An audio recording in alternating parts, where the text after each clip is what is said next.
All right. So let's go through some collagen stuff. So I keep seeing a lot of people coming out. I don't know their official positions on it. I've just seen, Brecca come out with the perfect aminos, and I've talked, you're looking at a lot of other influencers come out and saying the collagen's not worth taking, it's no good, and you shouldn't be using it. And so they said it doesn't help with muscle, as much, and it's just not worth taking. So let's walk through this real quick. So collagen is the easiest way to put it. It's a protein that's a collection of different peptides. And so when we start looking at where we're going with it, it doesn't help make new collagen per se, but it gives your body all the amino acid ingredients to do it. Now, as far as, and you can use collagen for gluconeogenesis to produce more sugars and things like that. This is what people talk about when they're like, well, we're on a fast and you should drink bone broth and stuff like that to preserve muscle tissue. The reason that you're doing that is your blood can only run on sugar. And so it can't run on fat. It can't run on ketones. Your blood has to have sugar. And so your body makes it. It makes it through a process called gluconeogenesis. And the way it does it is it uses proteins and breaks them apart and turns them into sugar. There's a whole pathway of that. Protein was never going to turn into sugar enough to make you fat. Don't worry about that. It's not going to kick you out of ketosis. The sugar that is made by your body is part of the lipolytic system, or the system that runs on fat. So totally different chemical conversation. Back to this one. All right. So it can help make sugar for your blood, so it helps maintain everything. That will keep your body from breaking your muscle tissues down to find the proteins, to make the sugars, to then feed your blood. So that's how taking collagen keeps your body, that's how it maintains muscle mass and keeps your body from tearing away or ripping apart excess muscle tissue to build sugar out of it. It also can help build muscle tissue. Again, there's all the different amino acids that are in it your body requires to build muscle tissue and keep it healthy and functional and the whole deal. Now, where collagen does most of the time lack is it doesn't have the amino acid tryptophan. So if you're familiar with tryptophan, most people are familiar with it from the, it's the one that's in turkey. Yes. However, and they're like, it makes you sleepy. Yeah, can. Because what happens is you go tryptophan, 5-HTP, serotonin, melatonin. So yeah, it is in the pathway that makes melatonin. So it is one of the amino acids that can help you sleep. Yes, 100%. However, it also, like I said, makes serotonin. This is where we had the conversation about SSRIs and how we should be using, the gut flora and tryptophan to make all the excess serotonin, and not using drugs to chemically alter the brain to retain more serotonin.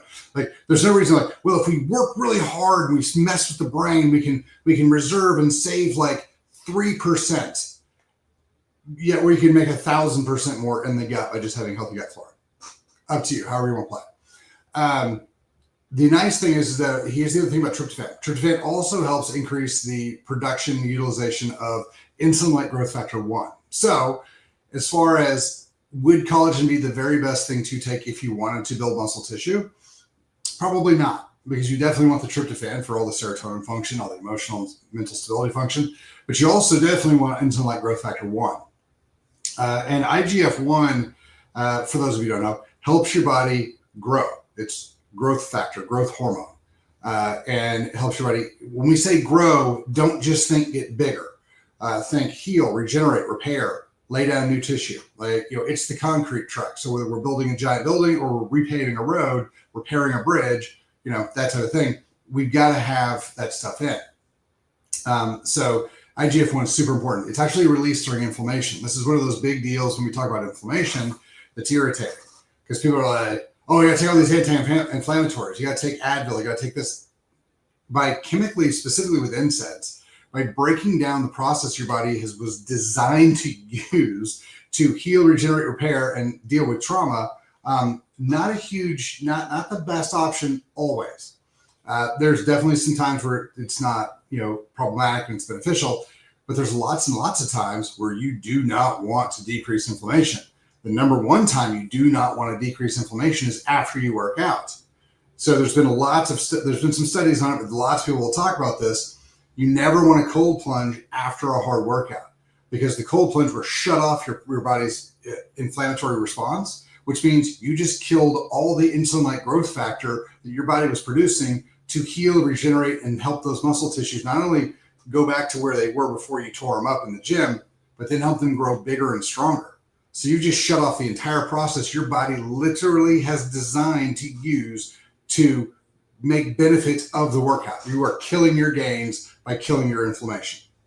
So this is one of the things that, we've been trying, this is another one of those things we've been trying to talk about for a long time, because inflammation used properly, regulated properly, is super good for you. It is exactly what you want. It is 100% where you're trying to go. So that's one of those things that we kind of have to factor in. So long and short, I take collagen every day, especially when I'm fasting. This is one of those big things. I take a bunch of collagen when I'm fasting for a couple of different reasons. One, I want to support my body in whatever way I can. But the number one thing is that if I'm fasting, I'm not consuming any excess protein. So I'm bringing in these amino acids so my body can make sugar out of that instead of tearing apart my muscle tissue to create the sugar it's going to have to need. So here's the thing. While you're fasting, your body still has to make all of the biochemical function happen that it does when you're not fasting. And so you cannot eat, and that is fine. If you're trying to do the whole, I'm just not going to consume anything, and just, for religious or philosophical or challenge reasons, knock it out. I have no issues with that. I think it's fantastic. I love some of those hormesis things, a little bit of suffering teaches you who you are, that sort of thing. Fantastic. Suffer all you want. The thing is that if you're doing this to build your body better or to be healthier or to be whatever, I would recommend that you understand the biochemical pathways, the entire thing of what's going on, the holistic view of what's going on when you don't eat. When you don't eat, your body still has to have the B vitamins. It still has to have the omega-3 fatty acids. It still has to have the saturated fat. It still has to have all the things that it's required to build, regenerate, repair, and heal tissue. If you don't have those things coming in, you're not going to get them. And people are like, well, your body stores all that stuff. And it does store quite a bit of it to a decent degree. The problem is that go ahead, if you've just been eating and not taking a bunch of supplements, go ahead and Google this. Google nutrient density in the United States. Just look at the nutritional density in the food we have today versus 20, 30 years ago. And what you'll find is that the amount of electrolytes, the magnesium, the magnesium, potassium, the calcium, the selenium, the boron, the iodine, definitely look at iodine. These things are radically reduced in our nutrition. So if you're not taking a bunch of supplementation, if you're not bringing those chemicals in from an outside source, the chances that you have tons of it stored up and you're ready to go is very slim. So the idea that, I just want to eat for a couple of days and it's going to be super healthy for me no matter what, that's not necessarily accurate. Yeah, autophagy is a thing, and your body can run, your body was designed, 100% designed to run without food for a couple of days. However, if we're going to look at it and we're like, okay, I'm going to make the best functional move for building muscle tissue, losing fat, staying healthy, staying whatever, you need to recognize that your body is a machine. It's a beautifully designed machine, but it's still just a machine. It requires specific things.